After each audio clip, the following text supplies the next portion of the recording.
the multi-awarded Radio Bandido TV on Channel 224 Sky Cable and TV Plus boxes. Simulcast on DZRJ 8:10 a.m. Informing, advising, and entertaining the Filipinos and OFWs around the world. Streaming live on www.facebook.com/DZRJ 8:10 a.m. or on YouTube, channel DZRJ 8:10 a.m. Radio Bandido.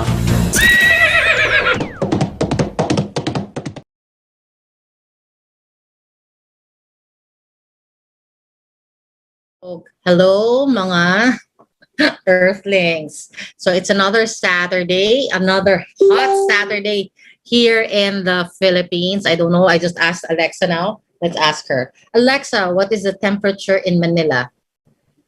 Let's check. Right now, in Manila, it's 31 degrees Celsius. Tonight, expect a low of 27 degrees. Well, it's very hot, and I'm glad that the temperature will go down by about 4 degrees Celsius later. So that means we can all sleep even without turning the aircon on. Okay? So ako mas gusto ko yun, yung walang aircon sa gabi kasi mas tipid. But anyway, again, it's another Saturday, and I'm thankful to those who tune in with us each time. So I hope naman sulit ang isang oras na pakikinig ninyo. Okay? So anyway, but before we stream further, of course, my intention first, peace to all mankind. I think this is the most non-negotiable intentions of all. So, in any corner of the world, especially in Ukraine, thank you that sweeping victory will finally arrive at their doorstep, diba? So, syempre also in the Philippines, may peace be with us regardless, and may it unite us every single day. Okay? So anyway, welcome to Good, Great, Unstoppable, the Francine de las Alas Show. And I'm your humble host. Hindi naman humble. Cute lang. Hindi talaga humble. And we're live streaming, of course, from DZRJ, 8:10 a.m. Nakikita niyo ba yung pawis ko? Diba? It's so hot. I have actually 2 electric fans on and 1 old aircon. That's also on right now. But anyway, we live stream from DZRJ 8:10 a.m. and you can catch us at the TV Plus box channel in your area. Then, of course, don't forget that you also can follow us on YouTube and subscribe sa RJ News PH. Okay? So, CLC then, but please CLC nicely. It's so tiring to have to read nasty comments. Marami na pong places for that. Pero for this one, wag naman po. Okay? So anyway, for the next hour, sana naway may mapulot kayo na tip or aral that can help you in growing your awesome versions of yourselves, because I guarantee you guys there is more than one. Okay? So anyway, as I was writing this, my phone alarm went off, reminding me of the mindset that I have to focus on so I can make my dreams happen, diba? So I can make them come to life. Kanina when I was writing this, and the alarm name is, do you want your dream life? Diba? So I'm asking that to myself because if my answer is yes, I will now demand of myself the proof of life. Kasi, you know, any one of us can want, can be interested, diba? But it's just all in the head, yung pala wish lang. If we truly want something, we're really gonna take action. So my alarm is meant for that. So there's like a 6 a.m. alarm every hour that goes off, diba? So I get to ask myself that conscientiously. But anyway, so if the answer is yes, there should be proof of life, and my activities every single day must show consistency with my yes answer. But what I realized was being consistent, if I have been consistent every single day, is really not the problem anymore. So even if I am showing up in my business, looking for new business partners, if I'm there 99% and 99 or 99.9%, I cannot gaslight myself and feel so guilty if nothing is working out. Okay, so I'm the kind of person who can beat my demons and dramas all the time and even offer a way out of a burdened life every single day. But if the majority, diba, if the majority's knee-jerk behavior is to self-sabotage, then in some disciplined ways, the problem is no longer with me. So that kind of makes me scratch my head about what else is there to do. Okay, So in my case, diba, I belong to an industry that it's really a life changer. And last night, yeah, again, there is this startup strategy that begins with 990 pesos only as a way to aim for Korea for two project or for four or for six for free if they get it, diba? But despite the available tools, strat, supports, and yung mababang startup, the ones I met kept blocking their own success or kept aiding their failures by putting fears and worries first, diba? So since also admittedly they said that the 990 was not even a loss even if they don't reach the goal, not one of them during the whole time of the conversation actually gave themselves the benefit of the doubt, di ba? Not one of them came to stand by their own side, di ba? Sila mismo di nila kakampi yung sarili nila. And ang lungkot, that's really, it's sad when you see that, lalo na ako, I'm a behaviorist, di ba? So kung di mo kakampi yung sarili mo or makakampihan ng sarili mo, who else will? So I think, di ba, I hope siguro being Kapwa Pinoy, this is something that we have to examine, right? Are we more fearful and more worrisome and we assume and put ourselves in the line of fire, so to speak, kaya hindi natin naabot yung mga pangarap natin before giving ourselves that chance, di ba? So ang saddest nito is this is this is our sweeping nature, not just here but almost 99% of the global population. Diba? But syempre, I'm a Filipino, so my heart bleeds for us when we self-sabotage, diba? So so I hope that we get to realize that we don't self-sabotage any potential nature and courses, diba, track or path to our success or successes. Kasi meron talaga. Okay? So if you ask me, guys, if you tell me, how do you know if one is a self-sabotager? Simple lang. Just look at your personal life, diba? Just look at your personal life, its burdens, and its cycle. Diba? Is it repeating or is it repeating, chronic, or are your problems or the burdens what's this? Problem there every single day, diba? So if it is so, that means that you tend to self-sabotage, diba? So what I can say though is we can end our self-sabotaging nature. However, diba, just like any goals or any resolution or any dreams, we all have to invest time, effort, and really change. We have to flex every single day and help ourselves out there because it's really going out of our comfort zone and mahirap talaga siya because it's not our nature. Okay? So so kung meron man, di ba, if you and I ever get to meet and I ever get to invite you in our business or somebody offers you a business in our industry, basta legal, moral, ethical, guys, di ba, give yourself that chance. Manghinayang ka sa life-changing outcomes kesa tamarin magbago or kesa kainin ng takot. It's harder when life comes after us. Okay? So yun, so for me, so yun yung kanina when I was writing this episode, and and I'm reminded again now, don't fail. Me, that's what I say to myself. Okay? So anyway, speaking of life comes harder after us, there is a 33 pesos per day wage hike. So maybe that's about 660 or 990 additional, diba, additional per month sa atin. But minimum wage in Metro Manila now, therefore, is 570 per day. Because I think there's another for agriculture or something. You can surf that. Anyway, so if one, so let's see, right? If one is a family of 3, okay, sana abot ang 20, let's say 570 times 20 days, diba? Sana abot ang 20,000 natin in 1 month. So if let's say there's a family of 3, minimum wage versus decent living, what you truly deserve, diba? So let's compute.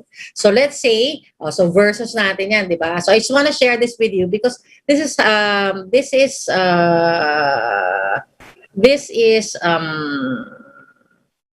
parang ano ba tawag dito?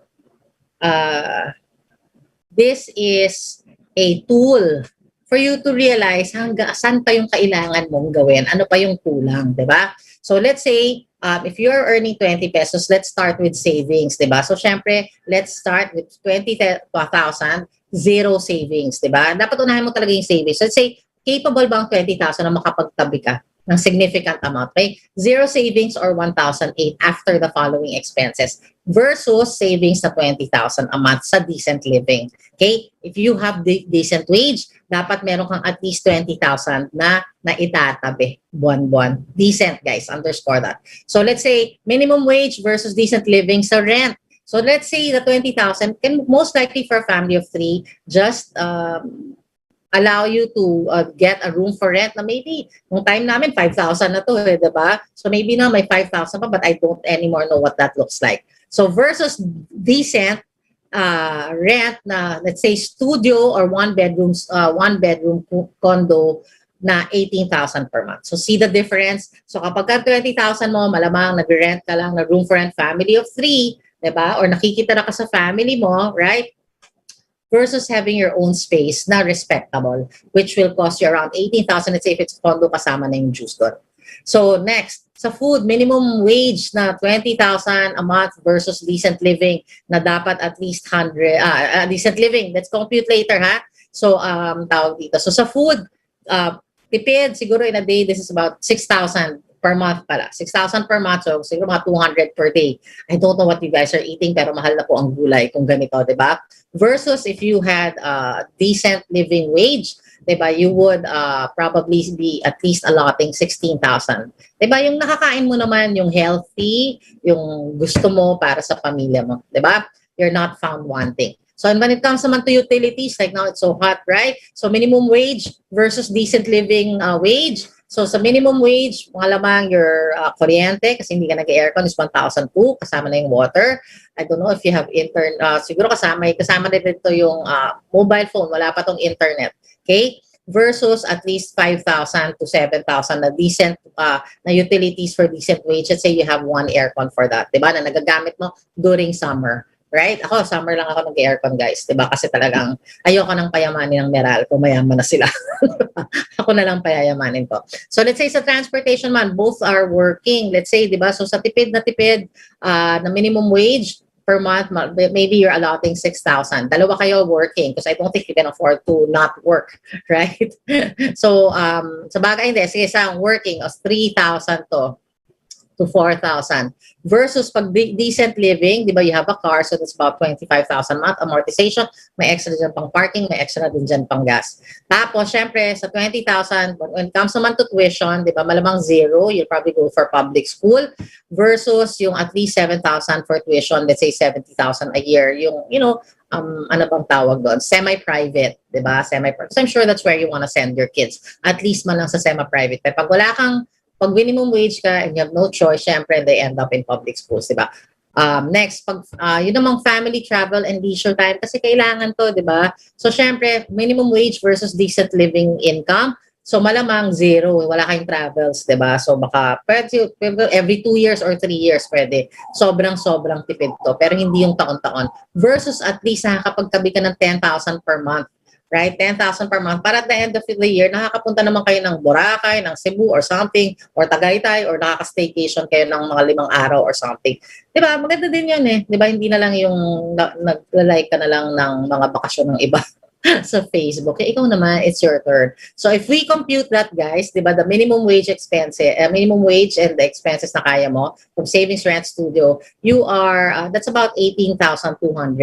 Diba? So may matitipid ka na 1,800 per month, which I doubt, diba? Because by that time, you also wanna buy something for yourself. So swerte ka kung makakapag-save ka ng 500 per month dyan.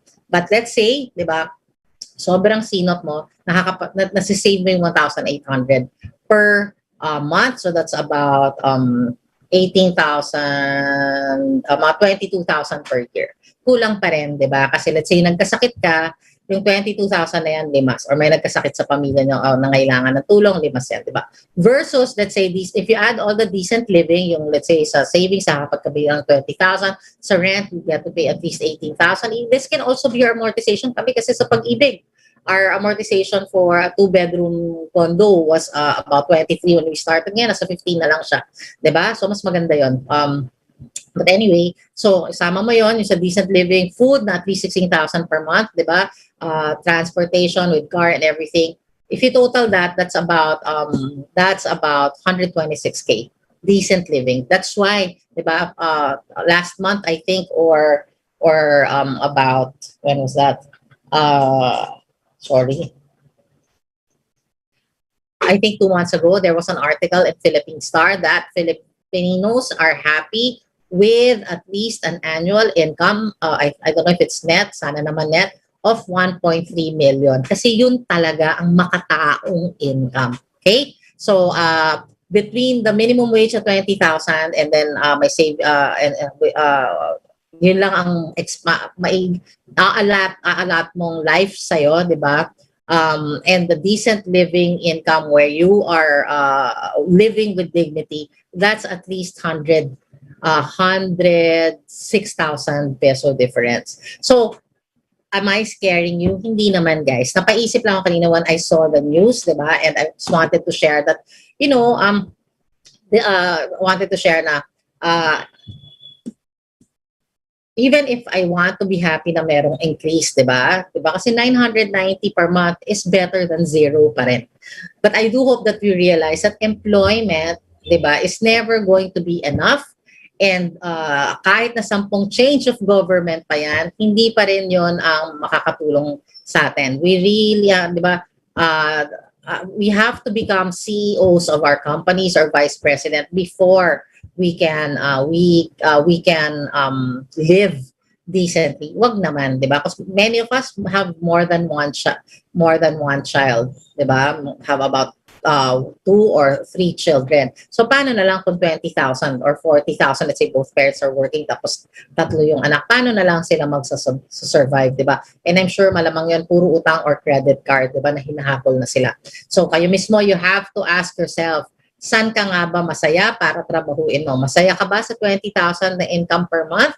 Or sa 126,000 at least. Okay? So, yun yung gauge ko. And I'm just sharing with you, ako actually, doon ko rin naman, that's my technique.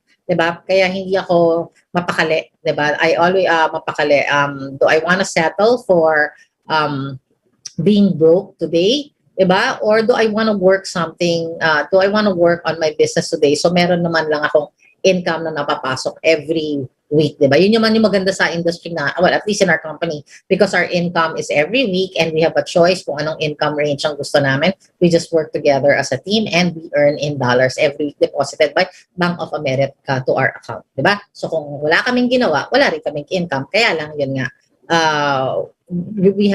it is an opportunity, a vehicle, so that you can also, a vehicle where you can build an income na 126,000 per month. So hanap lang kayo. I don't know what business. Basta dapat ito yung total niya na minimum per day. And guys, wala pa tong retirement. Wala pa tong good health. Diba? Wala pa tong magandang nutritionals. Okay? So anyway, basta sabihin nyo magasto. Sabihin mo na kahit hindi 126, decent living 100,000 pa rin. So malayo po ang minimum wage yan per month. So I hope that diba, by becoming real, diba, na ayaw nyo na ng life ng may utang, diba, na gusto nyo ng life of financial wellness or peace of mind, na ma-realize nyo na we have to really work some more on our peace of mind income. Okay? So anyway, moving on. So let's move on naman to house management. Ito yung share ko lang, diba? May iba naman tayo. Tuwang-tuwa kasi ako that, I'm the one who does the cleaning at home and I really super hate it. I hate it. After siguro 10 years, I started not liking being a homemaker because I know there's more to life. Diba? Lahat tayo, hindi tayo pinanganak para let's say for the wives or for the housewives, diba? Para maghugas ng plato, maglaba forever. Meron din tayong saysay. After a while, our children will be grown up, diba? We've done our share. Tapos saka pa lang tayo mag-uumpisa ng life. That really is, mag-uumpisa tayo mga 38 years old na, 35, di ba? Or maybe sometimes 40, 41. That hindi talaga siya, parang we wasted so much time. So anyway, so one of the chores I hate doing is bathroom cleaning, especially during summers kasi feeling ko, it's the oven, di ba? Heat wave party ang ginagawa ko. And so because I hate house chores of any kind, I keep finding ways to simplify them and still get the result that I want. So syempre, dapat may standards pa rin, di ba?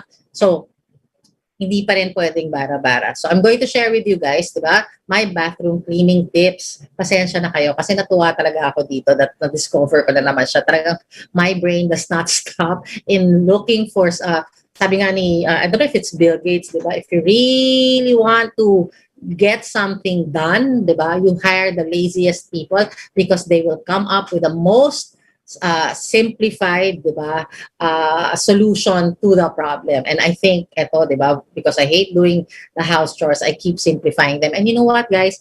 Even in self-development, di ba, or even if it's house chores, it's universally true pa rin. There is always room for improvement every single day. Hindi ka talaga pwedeng tumigil. So anyway, so this one is very simple, di ba? Normally, when we clean the bathrooms, we do it one go at a time, di ba?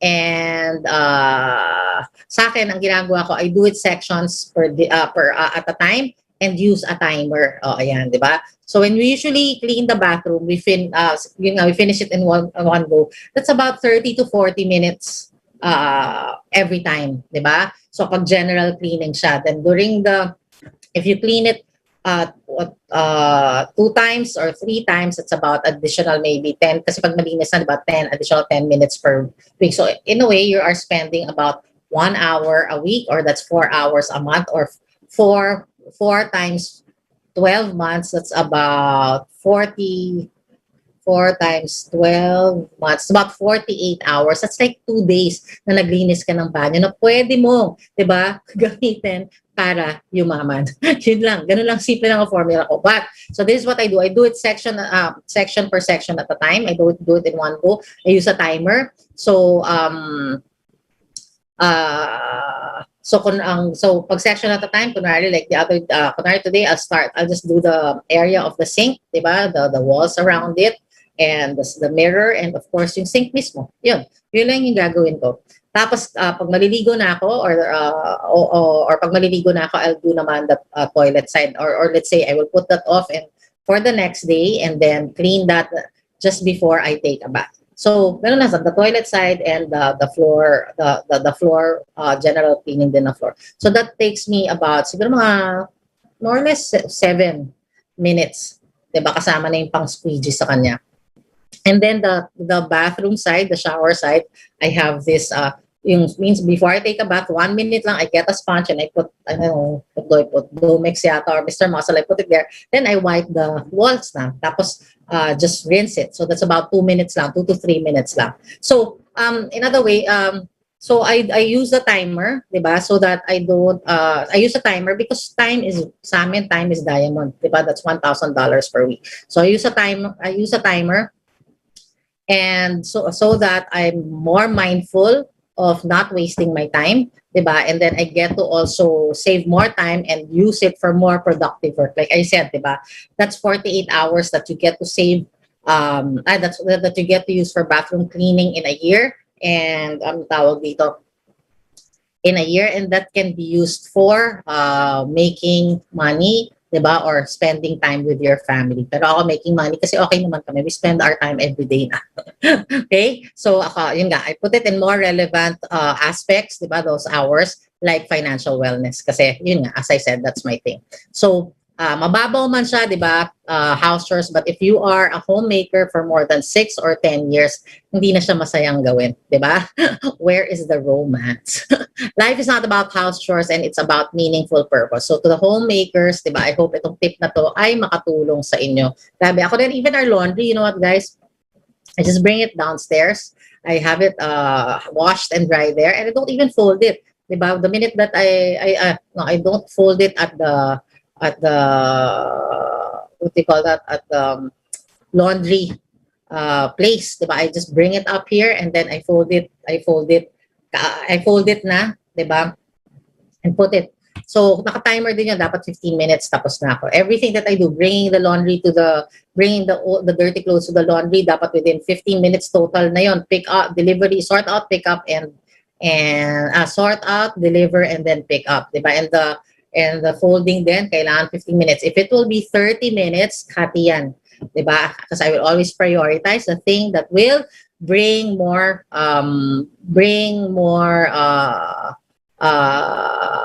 productivity, diba, to our family. So sana, diba, to the mommies out there, diba, think of time as a dual concept, diba? And use your dual concept and simplify all the house chores still with the standards, diba? And then focus your time on parang building and growing also yourself and or whatever goals and dreams that you may want for you and your family. Yan po. So now it's 7:28 already. Perfect naman to. And finally, we are on our leg of our convo. So I'm just borrowing today from Pure Joy blog. Okay, you can check that out. Kasi I was curious about the top 5 mental health breakdown causes, right? Because face, di ba, parang, I don't know, ang daming nadidepress, di ba? Even after, now that we are normalizing, parang it has become heightened and no, yung, especially the pandemic, parang marami pa rin merong lasting depression. So, syempre, hindi naman siya, diba? It's not an overnight thing. So I was curious about it, and I found one source, and ito na nga, it was Cure Joy. So you can check it out. So I was hoping I first looked at psychology today kasi I know naman that it's my reference, diba? But wala naman akong nakita doon. So I was curious because I was sure that financial crisis is one big reason, diba? It's one of the strongest cause of depression, and I was curious about also the reason why so many are breaking down during the pandemic. So yun yung dalawang reason, diba? And true enough, money problem is a big factor in mental health. And while I was reading that, it was there. It was actually number 3. And now for why there is a lot of mental breakdowns during the pandemic, wala siya doon, di ba? Wala yung reason na yun doon. But, and di na rin ako naghanap ng article, but from what I know, and coming from someone who also had a down aspect to my life at one time, di ba? Either it is from being helpless, di ba? Or not helping ourselves. So when we are not helping ourselves, tapos life happens, di ba? And life keeps happening, we become more and more and more helpless. Pag sobrang helpless na tayo, that's when we can have a breakdown, nervous breakdown, or get or slide into depression. So yun.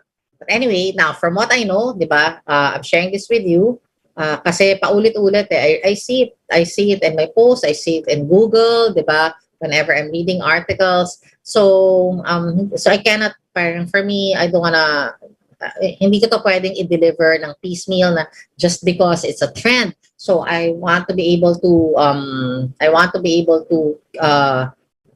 have many significant number of episodes where we share this at least man lang siguro once a month or once every 6 weeks, so that anytime baka may makapag-click ng episode na to, one of the episodes that we talk about or tackle na that deals with depression, maklik at baka may maitulong, di ba? In fact, last February, I think all 3 Saturdays of February I had a guest, di ba? Si Mentor Eric Javier, and we really hinimay talaga namin yung process of depression, and reassured everyone that even if it looks like the darkest part of your life, di ba? Those darkest parts are also the arrow out, diba? Are the directions to the exit, and it doesn't lead to taking one's life, and yung mga arrows na yun, even in the darkest corners, are actually a direction towards, diba, getting back up. So yun, so I hope, diba, ito naman, whoever is listening now, diba, I hope none of you are depressed and that you're just happy to hear the episode that we have here for today. But for those who may stumble into this and you are in need, ito po, this is like my gift my gift, kawang-gawa nga tong show na to eh. Diba? Para matuto lahat ng mga tao maging masaya, matulungan yung sarili niya, maiangat ang buhay niya in every aspect in a very healthy, legal, moral, ethical na manner. Okay? So anyway, we always start with being aware. Okay? We have to be aware of our emotional state, our mental state, our spiritual state, diba? Because even lalo na when you are in the depressed zone, the spiritual state can be excuse me. The spiritual, kasi nagmamassage ako, nakita niyo ba yan? Nag-back massage ako here. Just so happened the back massager was in this chair, so I decided to use it. So, tawag dito, it's very important nga that we have to be aware of our emotional, spiritual, and mental state. And in the spiritual state, if we, let's say, if our depression begins in our emotions, diba, coming from our emotions, and our mental aspects of it can't deal with it, and over time, pag na-repeat yan, bumababa po yung emotional depression to spiritual depression. Ganun po siya. At pag nasa spiritual depression, at hanggat hindi siya naaayos, it becomes parang a long spiritual wound na hindi nagsasara-sara. So kahit ngumingiti ka na, you can still feel so empty inside. Ganun siya. So that's why we have to be aware, saan ba? So you have to make sure that you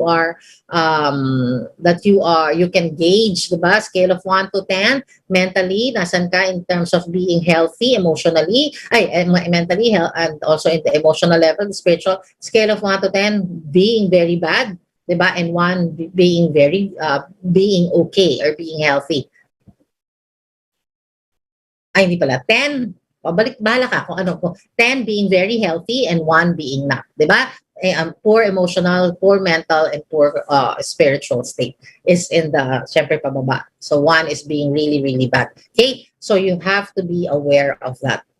Now, so ito, of course, aside from being aware of that state, you have to be aware of the reasons, diba, where your depression is coming from. Because guys, sa totoo lang, many of our depressions, diba, even if it's clinical, diba, let's just make a difference, diba, even if it's clinical, many of it are man-made. We do it to ourselves, diba, and kasi we don't have yun nga, because we really self-sabotage. That's everybody's nature, whether you are a happy person or a healthy person, magsasabotage sila because it's a learning process of life, diba? So tawag dito. So we have to be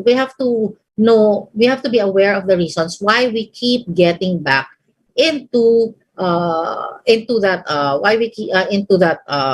depressed zone, diba? So in that article in Pure Joy, what's that article of it? Hold on a minute. Yeah, Pure Joy blog. Okay. She mentioned 5, but yung very common, I just took the top 3 kasi that's the one. Parang the last 2 are not really parang applicable pa sa atin eh. Very parang those cases are not as prominent here or pronounced here. Okay? Pero ito, maybe this should also be number 3, pero yung in order na I used na lang the order of that article. Sabi niya, one of the top 1 reason is job related emotional burnt out. I'm sure lalo na ngayong pandemic, diba? Because a friend of mine who works for a big company said, grabe, nung nag-work from home, mas pagod pa kasi wala nang boundaries, diba? Anytime, parang ulitin ka gabi na, parang may expect pa rin sa'yo mag-work, diba? At night in work, meron talagang 9 to 5 time in, time out, and then that's it. So when job pressures and expectations become too difficult to handle, and we don't have enough time to have a breather and healing time in between para man lang, diba, sa atin, the repeating work pressures can take a toll on our mental health. Makes sense, diba? So kaya that's why a lot of people unwind, I guess, on Fridays, diba, before the pandemic. So anyway, ako naman, I have no long-term job experience. I did work for 3 schools and tutor at the same time, diba? Because ako nga, financial wellness is really my mission in life, diba?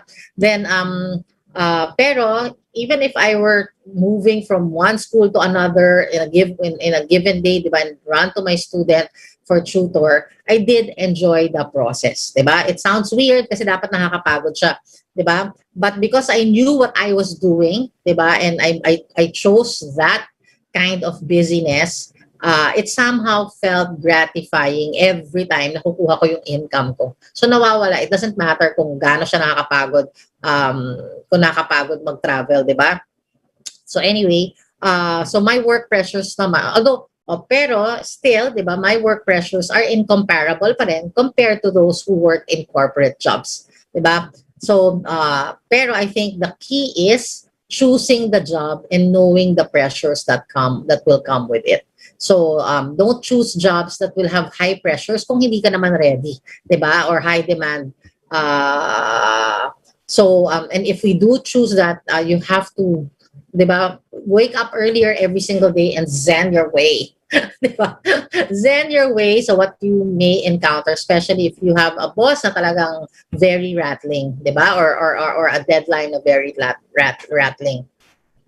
So you have to understand that there are income payoffs. So if you want a large income, 'di ba? Like what I needed that, 'di ba? Yun ang gusto mo, that there will be a higher demand as well. So hindi ka pwedeng pag nandun na sa ka magrereklamo, 'di ba? Na ganito, na ganyan, wala talaga. 'Di ba? That's what you actually give up as an employee. Ang importante lang hindi ka minumura sa Korea daw, sa K-drama. Hindi ka minumura, you're not abused emotionally and physically and verbally by your, yun naman, 'di ba? So anyway, so in my case, 'di ba, nagkataon I was a preschool teacher. So since I taught in 3 schools and I had tutor in the evenings, job was easy. Pero yun nga, the challenge was just was on my physical kasi nga I had to travel from one location to another. Pero just the same, 'di ba? Just the same, the message is the same. The message of self-care is the same. If you want higher payoffs, diba, and if you work for corporate, you must be ready to handle high pressures, diba? Kasi meron naman talaga siyang payoff.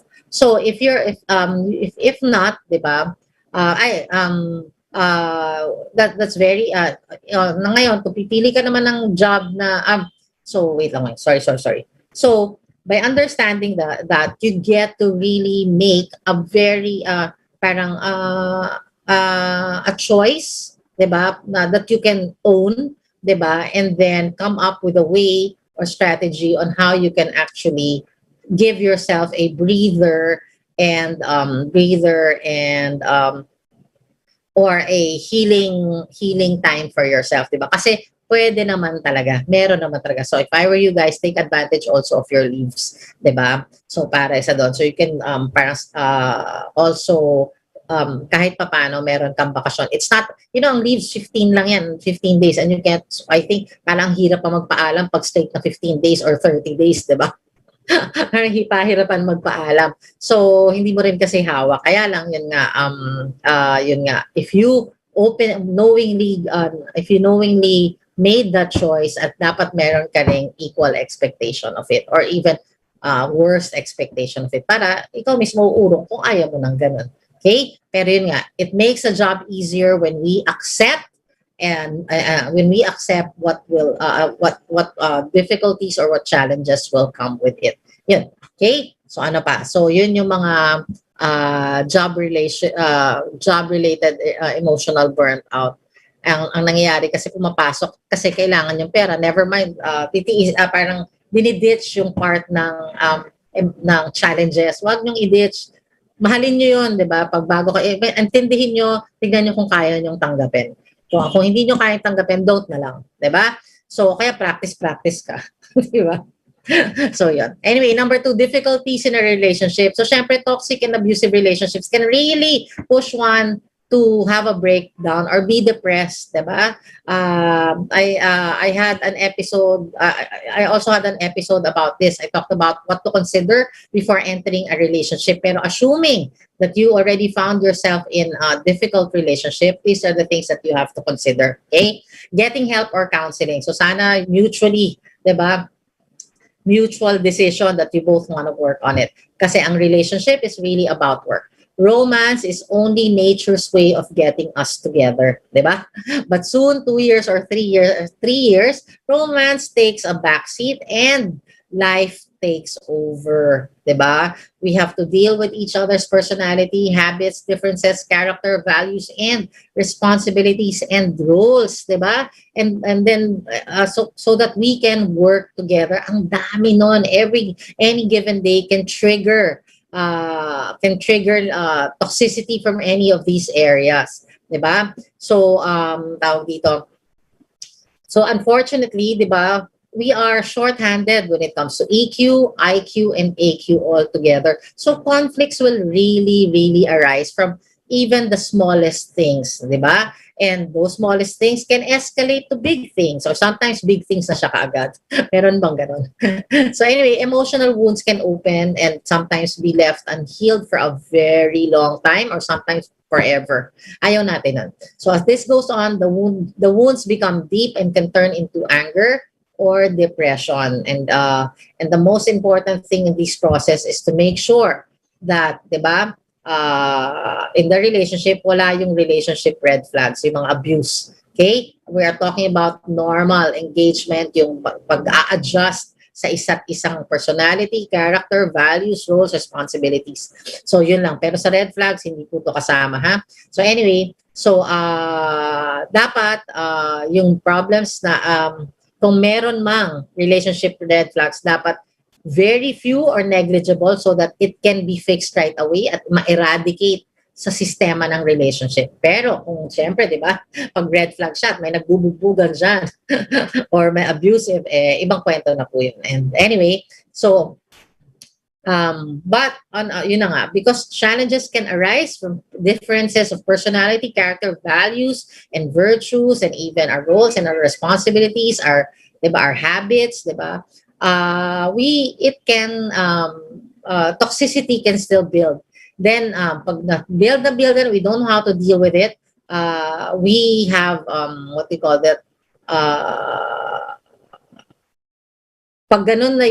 if it's in that mode, then yung hindi nyo na natutulungan yung sarili nyo, both of you will have to agree that you have to get help so you can make your relationship work. Okay? So, tawag dito. So, isa yan sa mga dapat yung gawin. Get help or counseling so that you can, yung difficulties in your relationship ay maayos at you guys can have a healthier relationship forever. Next, one thing that you have to consider also, if let's say there's difficulty in the relationship, is your safety, di ba? So now, I was talking about red flags earlier. And one of the things that you have to consider is safety, lalo na kung physically abusive. Di ba? Sa akin, that is actually the worst. Kasi yung verbal and emotional abuse, di ba? Kung matali-talino ka, kaya mong i-deal yun, di ba? Pero yung physical abuse, that's different. So if you must find yourself in that situation, especially repeatedly, you have to report right away to the women's desk and to the police, di ba? And if needed, diba? If you feel fear for your safety, baka you might have to really leave the relationship. Hopefully, diba, it will be amicable kahit papano. No-brainer na po kapag safety mo and even of your children are at stake, diba? Love alone, sayang, diba? But it's not gonna keep you safe. Diba? Hindi nga siya nakakabuhay ng pamilya, diba? Tapos yung romance ng love nawawala after 2 years, di ba? So lalo nang it cannot protect you physically. So you also have to consider that if the difficulties in the relationship arise and that's the one causing also your breakdown and your depression. So next that you also have when it comes to relationship is if you are finding your way through nasa adjustment period kayo, you have to consider having daily mental and emotional management, di ba? Strategies, di ba? So kasi hindi naman all the time na magkaroon lang kayo ng iringan ng husband mo or ng wife mo, aalis ka na. Parang ang corny pa. Corny naman, ang hina nyo naman. So, but it's inevitable. Diba? Magkakaaway talaga kasi even as simple as sino maghuhugas ng plato, araw-araw, di ba? Or yung butil ng bigas, ng kanin. Parati na lang ganun kumain, di ba? Ang dumi-dumi, ang kalat-kalat. Di ba? Even the simplest things. So, it will really happen. So, kayo, you have to consider, each one of you partners will have to consider healthy emotional tools and techniques that will help you get by together and bring more love to the table and bring out love more from each other para sa inyong isa't isa. Okay? So kasi kung hindi, 'di ba? That's going to also be one of the reasons. 'Di ba, during the pandemic, ang daming I don't know if it happened here, pero parang I read especially in the US, 'di ba, domestic violence sobrang taas. Tumaas lalo. Okay? So next in the top 3 or 748 on top 3 reason for depression or nervous breakdown. Let's turn on my massage. There, hold on. Lagay natin siya sa, ulit natin. So, it's financial crisis. Guys, this one is self-explanatory, di ba? Being a one-day millionaire, being poor, being financially illiterate every single day, 24/7, can lead to cycles of being broke, in debt, and being depressed out of it. Money or financial wellness is the currency for being alive, di ba? So we can't just say, pera lang yan.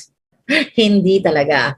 We can't get, money or financial wellness is a currency for being alive, and that we can't be any clearer than that, diba? That's why I'm saying no-brainer. So if we don't understand and help ourselves towards financial success, if we neglect neglect of it can, diba, make our life crash or come tumbling down, diba? Being in debt or problematic with money has lasting consequences and even irreversible consequences. Okay? Pag irreversible consequences, ibig sabihin hindi lang ikaw ang nagsasuffer, kundi lahat ng mga taong nakapaligid sa'yo. So my advice, para hindi ka madidepress when it comes to, para ma-avoid mo tong financial crisis habang bata ka. Diba? Especially if you're just 18, 19, or 20, diba? You have to make money, grow money, and be money smart ng legal, moral, ethical. Diba? So, tawag dito, you have to, para hindi ka nabubuhay sa buhay ng debt. Diba? Or a chronic debt or chronic bankruptcy. Ako guys, we did, if my mom, magaling siyang mag-save, pero hindi niya na i-transfer sa amin. Diba? Magaling siyang magaling siya actually mag-save. Magaling din siyang gumawa ng pera kasi every single time may gagawin siya, talagang nabibenta niya. Diba? Hindi lang niya ginagawa everyday. But she was good with money, but she was never able to transfer that technology sa amin. So kami, when we grew up and went into adulthood, talagang lahat parang we went through one-day millionaire, di ba? Pag nagkapera gastos. So when we finally entered being married, di ba, we didn't know anything. Di ba? Kala namin pag may trabaho na, syempre, noon ganun lang naman, di ba? Pag may trabaho na, okay na, di ba? It can know your family, yun pala hindi. Diba? So, yun yung mga irreversible consequences. Diba? Kasi sometimes, pag wala kang pera and you get into a family, tas nagkaanak ka, yung pag-grow ng family mo, that will be already the source of your financial crisis. Hindi mo naman maibabalik yung mga anak mo. Diba? Ang mga may lasting consequences, ibig sabihin yung pag nag-utang ka at hindi mo nabayaran kaagad, yun, tuloy-tuloy din ang sa reputation mo. So, way ahead of time, di ba? Ngayon, if you have a job, add more income to that, di ba? Na basta legal, moral, and ethical. So, tawag dito. Ayun. Okay? So, those are according to Pure Joy, di ba? Those are the 3, there are top 5s, pero those are the 3 that I chose to discuss because this one is more applicable sa atin. So, it's already 7:52. So, ano pa? Ayan. I wish I can say, guys, that life is simple, di ba?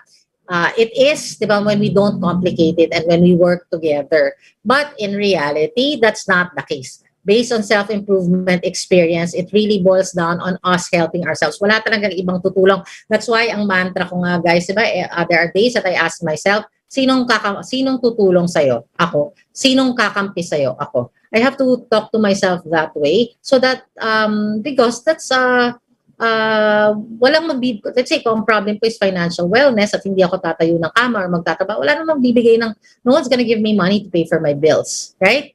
No one's gonna give me money so that I can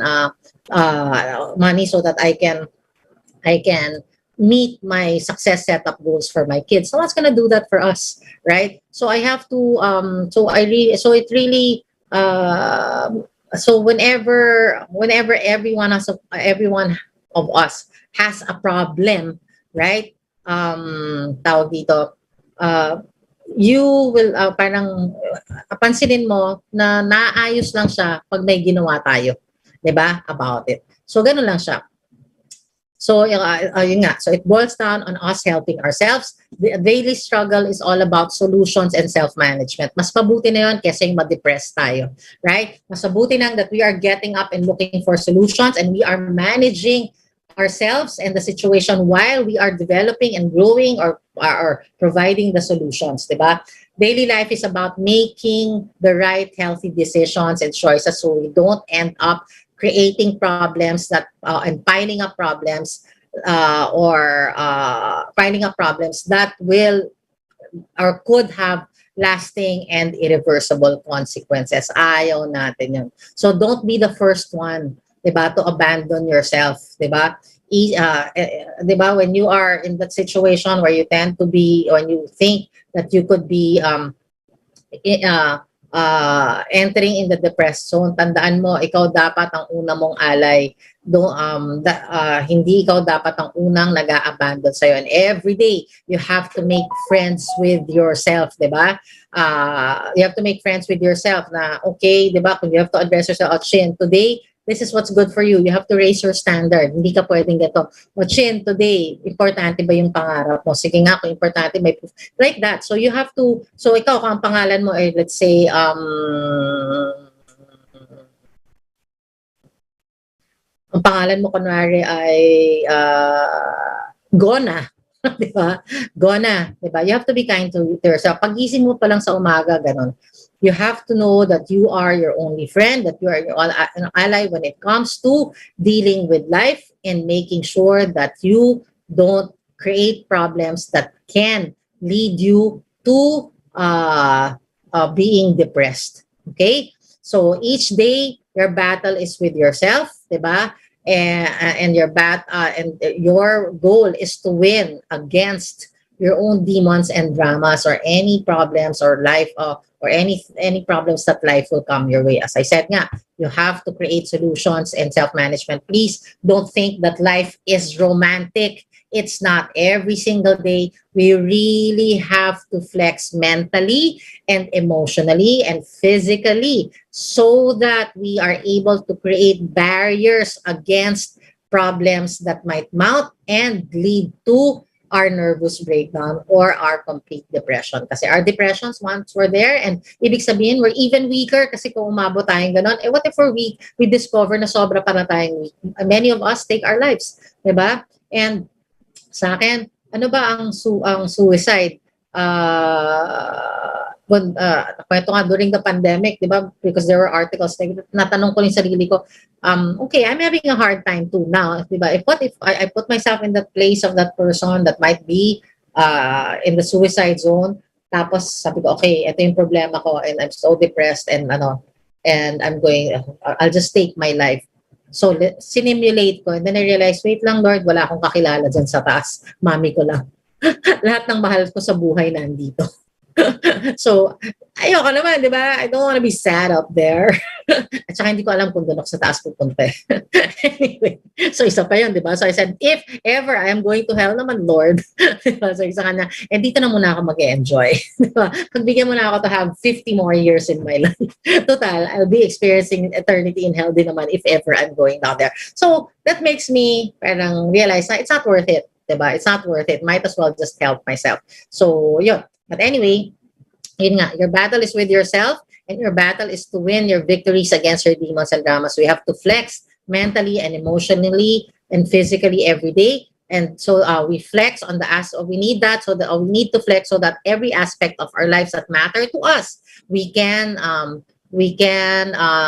dito, create barriers that will not solid barriers that will not easily be vulnerable to mga problemas in life, 'di ba? So for example, you're broke, 'di ba? Para hahati ka na lang broke. Tapos what if, let's say, like ako, when my mom got sick, 'di ba, nagka-cancer siya. What if we did not have the money? Baka we did not have 1 year with her. Kasi when she had cancer, at least we had 1 year pa with her. Eh.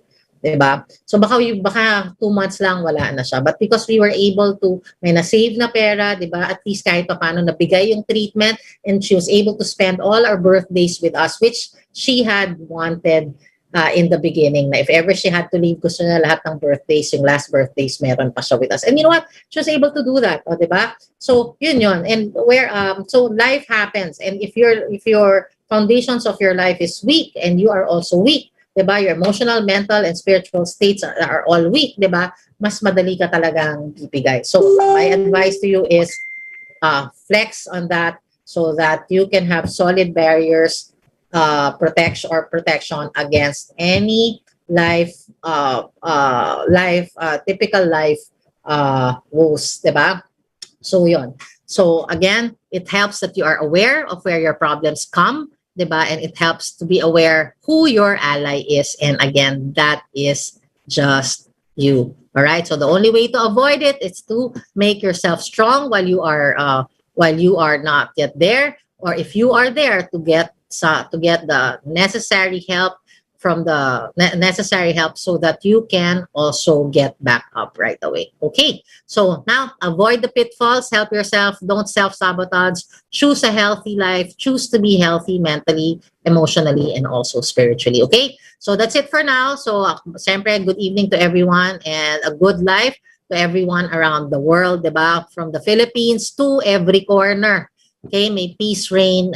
May peace reign 24/7. So anyway, this is DJ Chinne saying good night, and guys, I will see you again next Saturday. Thank you for being with me tonight. Salamat.